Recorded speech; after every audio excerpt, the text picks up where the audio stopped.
Today, everyone, I am Justin Bral Imisa from Group 6. Today, I will be presenting learning outcome number 6, which focuses on how to organize learning and teaching resources. This outcome is essential to ensure that all materials required for training are available, well managed, and properly documented. So, to begin with, organizing our resources is not just a matter of listing them down. Rather, it's about ensuring readiness, minimizing disruption during training, and being fully equipped to meet the learning needs of our trainees.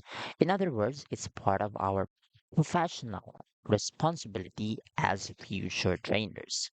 So let's move on to how we gather and consolidate these resources. So, first and foremost, we need to gather and list down all the required resources. This includes, but not limited to, the specific name of the item or the resource name, its availability, the required quantity, and any remarks for its condition, whether it needs repair, replenishment, or replacement. Moreover, it's best to categorize them into materials or print resources such as manuals and our workbooks, non-print resources like videos or PowerPoint slides rather, and tools, equipment, supplies, and materials used in hands-on activities. So this system helps us avoid missing anything important. With that, let's now understand how these are grouped according to the TR or the training regulations. Um, So according to the training regulations, resources are usually grouped into three main types: the tools, the equipment, and the supplies and materials. So by organizing an inventory per competency, we are able to identify shared tools across units, avoid shortages by duplicating equipment when needed, monitor item status whether for repair, replacement, or purchase, forecast needs for the rest of the training, and lastly, support planning for procurement and budgeting. But now that we understand the types, let's take a look at the templates we use for these inventory. So this template provided are divided into two main sections. We have the resources for presenting instruction, like print resources and non-print resources. Resources for skills and practices, which includes tools, equipment, and supplies and materials.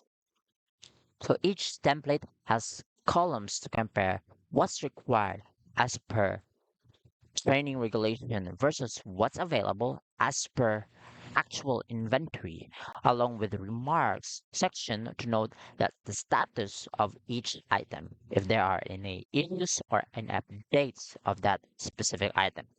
Now, let me walk you through the step-by-step process using task sheet 1.6 to 1, the procedure. So, here are the steps you need to follow to properly prepare your inventory. First is we need to review the tools, equipment, and materials listed in the training regulations. Next is you need to use the given templates to list what we actually have or what you actually have. And third, group the items according to the competencies they serve. Fourth is prepare an inventory per competency or make an inventory for individual competency.